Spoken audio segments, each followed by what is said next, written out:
내가 매일 기쁘게 순례의 길에 가면 주의 팔이 나를 안보함이요.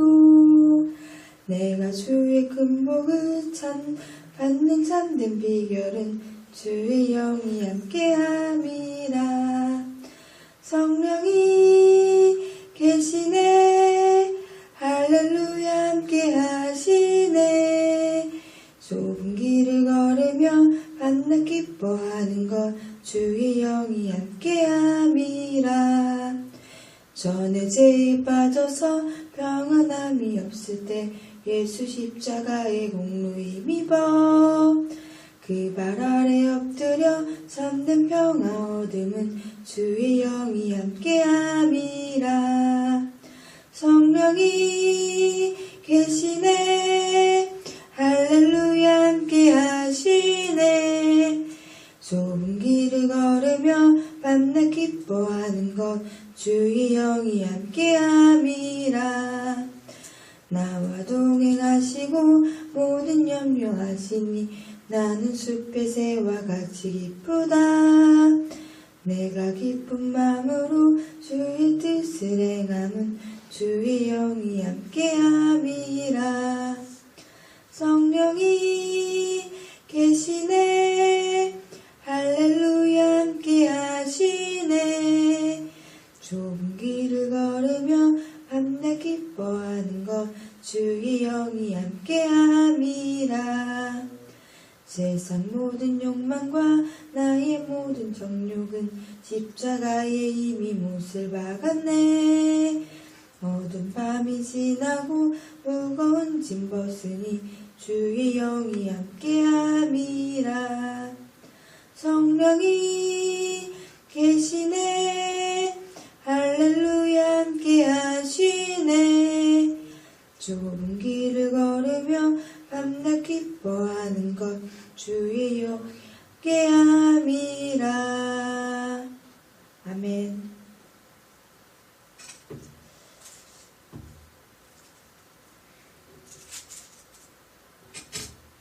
기도하겠습니다. 하나님 아버지 감사합니다. 새벽 가운데 이렇게 부족한 저를 이렇게 말씀할 수 있도록 세워주시고 하나님의 그 사랑을 흘려보낼 수 있는 통로를 사용할 수 있게 해주신 하나님 감사합니다. 하나님 이 시간 가운데 하나님의 말씀만이 선포될 수 있는 시간 될 수 있도록 하여 주옵시고 하나님의 사랑을 흘려보낼 수 있도록 하나님 풍족한 은혜 베풀어 주시옵소서. 하나님 감사드립니다. 예수 그리스도 이름으로 기도드립니다. 아멘. 오늘 본문 말씀 듣겠습니다. 오늘의 본문의 말씀은 고린도전서 13장 1절에서 7절 말씀입니다. 함께 읽어보도록 하겠습니다.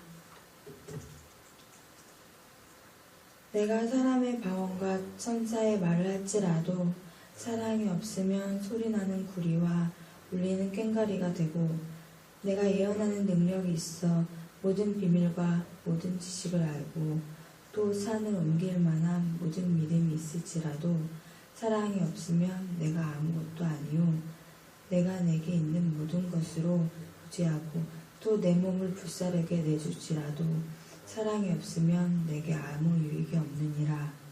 사랑은 오래 참고 사랑은 온유하며 시기하지 아니하며 사랑은 자랑하지 아니하며 교만하지 아니하며 무례히 행하지 아니하며 자기의 유익을 구하지 아니하며 성내지 아니하며 악한 것을 생각하지 아니하며 불의를 기뻐하지 아니하며 진리와 함께 기뻐하고 모든 것을 참으며 모든 것을 믿으며 모든 것을 바라며 모든 것을 견디느니라.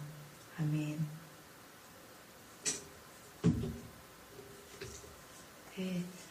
13장은 다름 아닌 영적 은사를 바르게 사용하기 위한 성도의 마땅한 태도, 순전한 동기를 다루고 있습니다. 영적 은사의 바른 사용의 에너지가 곧 사랑이라고 말하고 있는 것입니다.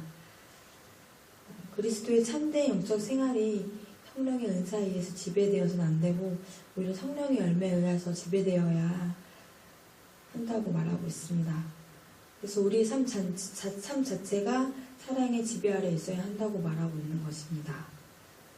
바울 사도는 고린도 교회의 교인들이 열렬하게 추구하고 흠모하였던 몇 가지 은사들을 사랑과 비교하면서 사랑의 우월성을 강조하고 있습니다. 13장에서는 결국엔 우리 인간은 사랑하지 않고는 살아갈 수 없는 존재임을 가르치고 있습니다.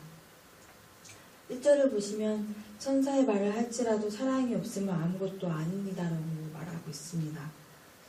제가 지금 여러분들 앞에 사랑의 언어와 말씀을 좋은 내용을 가지고 한다고 할지라도 사랑이 없으면 아무것도 아니라고 하는 것입니다. 결국엔 사랑이 없는 웅변은 차라리 시끄러운 잡음인 것입니다. 2절에는 애원하는 능력이 있어 모든 비밀과 지식을 알지라도 사랑이 없으면 아무것도 아닙니다 라고 말하고 있습니다.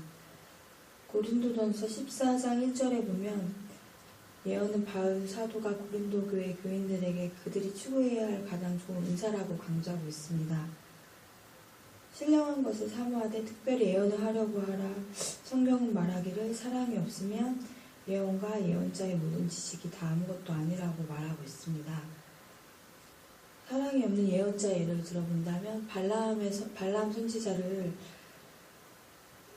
있는데 발람 예언자는 자기 욕심을 채우기 위해서 이기심에 빠져서 결국엔 대단히 비참하게 종말을 맞이했는데요. 결국엔 주님은 활동 이전의 동기를 보신다고 말씀하고 있습니다. 2절 산을 옮길 만한 믿음이 있어도 사랑이 없으면 아무것도 아니라는 것입니다. 여기서의 믿음은 단순하고 일반적인 의미에서 본 믿음이라기보다는 은사로서의 믿음입니다. 그것은 하나님의 기이하신 섭리와 이성을 뛰어넘는 놀라우신 주의 능력을 의심 없고 믿고 오늘의 삶이 일어날 수 있는 기적을 열렬하게 믿는 특별한 유형의 신앙 은사를 가르치고 있는데요. 결국엔 성경은 우리가 위대한 믿음을 행사한다고 할지라도 사랑이 없으면 아무것도 아니라고 또 가르치고 있습니다. 3장에 내가 내게 있는 모든 것으로 구제하여도 사랑이 없으면 아무것도 아니라고 말하고 있습니다. 사랑이 없는 구제가 어떻게 가능할 수 있는지 생각해보면 바리새인들은 철저하게 규칙적으로 자선 행위를 널리 알리는 선전용 구제를 하고 있는 것을 볼 수 있습니다. 현재 우리가 사람들에게 보이는 구제를 하고 있지 않은지 좀 검토해 보아야 한다는 것입니다. 그래서 예수님은 마태복음 6장 3절에서 4절에 너는 구제할 때에 오른손에 하는 것을 왼손이 모르게 해서 내 구제함이 은밀하게 하라고 가르치신 것입니다. 13장의 4절에서 7절의 말씀 가운데 사랑의 특성들을 보게 되면 성경적 사랑은 구체적이며 실천적이고 의지적인 행동 그 자체라고 말하고 있습니다. 여기서 15가지 행동들의 아가페적인 사랑의 특성이란 첫째, 사랑은 오래 참는 것입니다. 억울한 일을 당하고도 오래 참아야 하는 이유는 참음의 덕을 통해 주님의 성품을 닮아가는 인격적 변화가 일어나기 때문입니다. 여기서 재밌는 것은 사랑은 영원까지 참고라고 말하고 있지는 않고 사랑은 오래 참고라고 말하고 있다는 것입니다. 결국에는 우리에게 참된 사랑은 이제 언젠가는 고통스러움에서 반드시 희망이 있다라는 걸 약속하고 있다라는 것입니다. 두 번째, 사랑은 온유합니다. 오래 참음은 누군가가 내게 준 상처를 잘 견디는 것인데요. 왜냐하면 한 걸음 더 나아가서 내게 상처를 낸 그 사람을 오히려 선대하는 것을 뜻합니다. 그런 뜻에서 이제 온유함은 오래 참음의 태도보다 훨씬 더 적극적인 의미를 지니고 있습니다. 여기서 이제 아브라함 링컨 대통령을 예로 들 수 있는데요. 이제 그를 집요하게 괴롭혔던 스탠돈이라는 사람을 링컨이 내각의 당뇨로 임명할 때 뭔가 온유함의 반대 개념으로 이제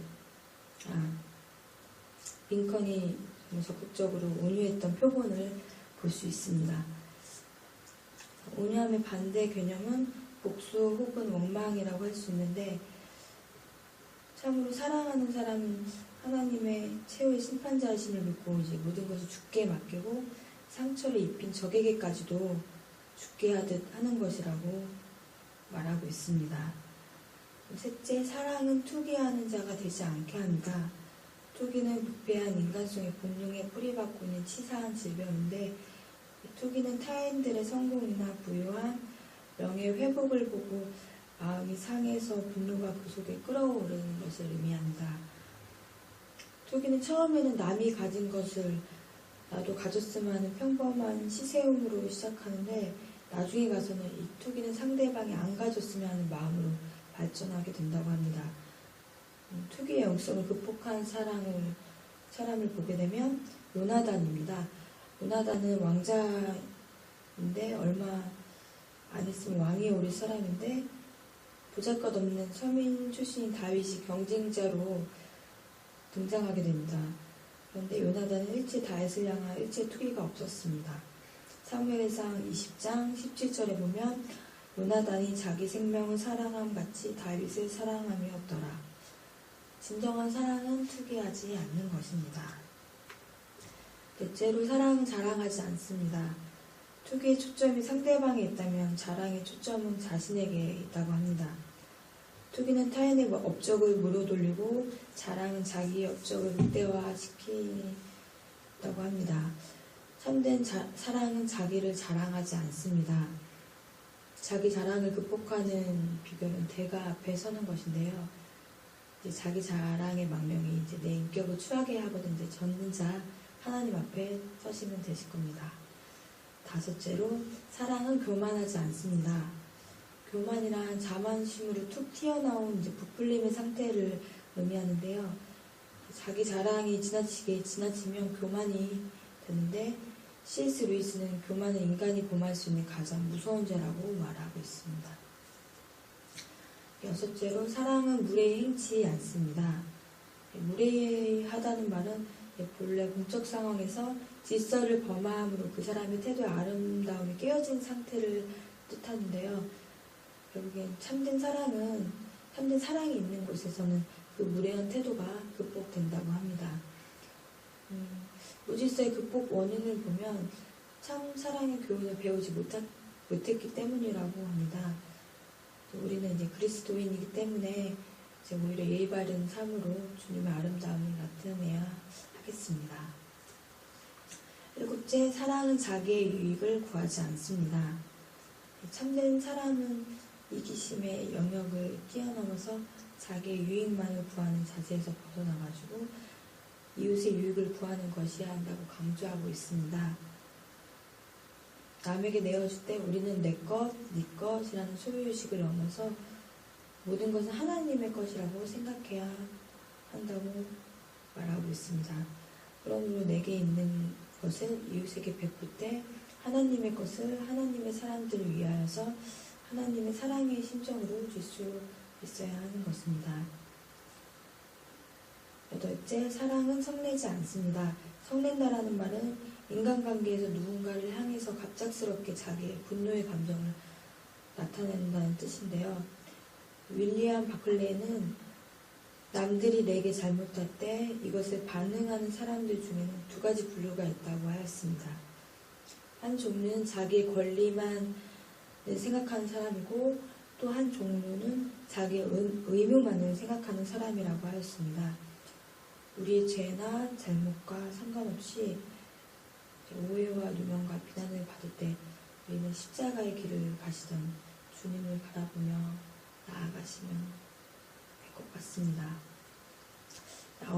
아홉 번째, 사랑은 악한 것을 생각하지 않습니다. 여기서 생각이란 말은 로기조마이라는 단어인데요. 본래 계산된 것을 보관한다는 뜻입니다. 남이 내게 입힌 피해나 상처의 기록을 보관하여 두고 읽고 또 읽고 생각한다는 의미인데요. 나중에 내가 이웃이 잘못을 저지르면 우리는 우리의 생각이 원망과 복수의 늪속에 빠지지 않도록 유의해야 한다는 것입니다. 그렇다면 이제 어떻게 나아가야 될지 생각해보면 가장 좋은 길은 악을 행한 이웃에게까지 이제 좋은 점을 찾아내어서 칭찬하는 습관을 기르는 게 제일 좋다고 이렇게 말합니다.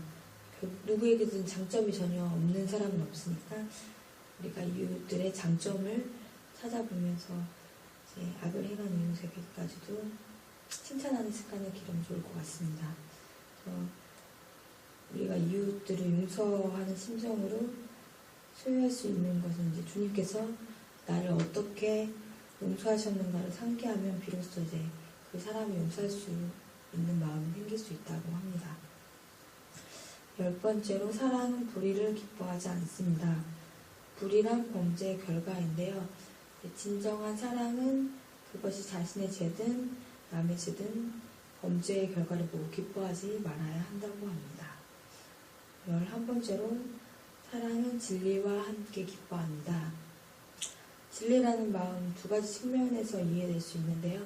첫 번째는 참된 사랑은 진리를 수호하는 기쁨을 짓는다는 의미이고, 두 번째는 이제 기쁨을 마땅히 기뻐해야 할 것을 기뻐한다는 뜻입니다.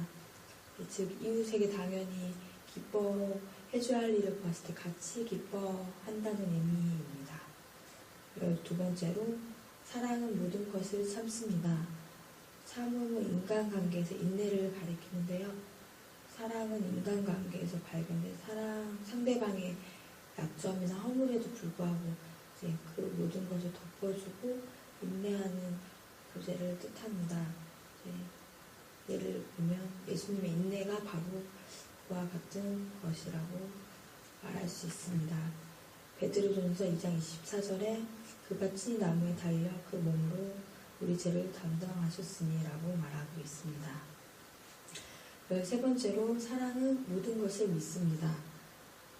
결국 우리에게 맹목적인 믿음을 가르치는 것은 아니고 참된 사랑은 거할수록 우리는 진정한 현실을 바라보는 안목을 갖게 된다고 말하고 있습니다. 어떤 이제 주경학자는 이 구절에서 믿는다는 말을 이웃에게 속는 줄 알면서도 그에 대한 궁극적인 신뢰의 자세를 포기하지 않는 믿음이라고 설명하고 있습니다. 왜냐하면 그를 사랑하고자 하기 때문이라고 합니다. 그래서 사랑하기 때문에 믿는 것이라고 하고 있습니다. 14번째로 사랑은 모든 것을 바랍니다. 사랑함으로 참고 사랑함으로 믿고 사랑하기에 바라는 것입니다. 그리스도인의 이제 희망의 본질은 단순히 소원에 근거한 것이 아니라 하나님의 사랑의 약속에 근거한 것인 겁니다. 로마서 8장 28절에 하나님을 사랑하는 자 곧 그 뜻대로 부르심을 입은 자들에게는 모든 것이 합력하여 성을 이루는 것을 믿는 것입니다. 하나님의 약속은 거짓이 없고 불변하시는 것입니다. 또한 성령으로 말미암아 우리 마음속에 부어진 하나님의 사랑이 소망을 가능하게 할 것입니다. 15번째로 사랑은 모든 것을 견딥니다. 견딤이란 단어는 참음이란 단어보다 더 훨씬 강력한 단어인데요. 이것은 환경의 중압감 아래에서도 흔들림 없이 버티고 서 있는 모습을 가리킵니다. 이 세상 무엇보다도 이제 가장 큰 책인 건 사랑인데 사랑은 결코 죽지 않고 사랑은 모든 것을 견딘다고 말하고 있습니다. 그래서 하나님의 사랑에 대한 신뢰, 사랑의 하나님께 대한 믿음이 모든 역경 속에서도 참고 믿고 바라고 견디게 하는 것이라고 지금 말하고 있습니다. 우리가 이 모든 것을 견디게 하시는 사랑의 하나님을 만나셨는지 한번 생각해 볼 수 있는데요. 정말 이 모든 은사를 우리가 영적 은사를 받았다 하더라도 결국에는 우리가 사랑이 아니면 아무것도 아니라고 13장에서 이제 말하고 있는데요. 우리가 이제 기도를 하겠습니다. 저희가 모든 것을 견디고 모든 것 가운데 주님을 신뢰하는 저희들 되길 원합니다. 하나님 아버지, 우리가 하나님의 사랑을 흘려보낼 수 있는 사람들이 되길 바라고, 또한 기도하길 원하는 것은 성령의 열매를 위해서 기도하길 원합니다. 하나님 아버지, 저희가 성령의 열매, 사랑, 희락, 화평, 오래 참음, 자비, 양선, 충성, 온유, 절제, 성령의 9가지 열매를 맺을 수 있도록 하나님 축복하여 주시옵시고, 정말 하나님이 인정하시는 저희 은혜교회가 될 수 있도록, 참된 사랑의 공동체가 형성될 수 있도록 하나님 도와주시옵소서. 하나님 감사합니다. 예수 그리스도 이름으로 기도드립니다. 아멘. 주기도문으로 말씀을 마치겠습니다.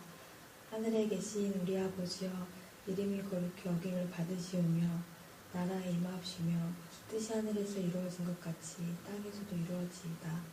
오늘날 우리에게 일용할 양식을 주옵시고 우리가 우리에게 죄진 자를 사하여 준 것 같이 우리의 죄를 사하여 주옵시고 우리를 시험에 들게 하지 마옵시고 다만 악에서 구하옵소서.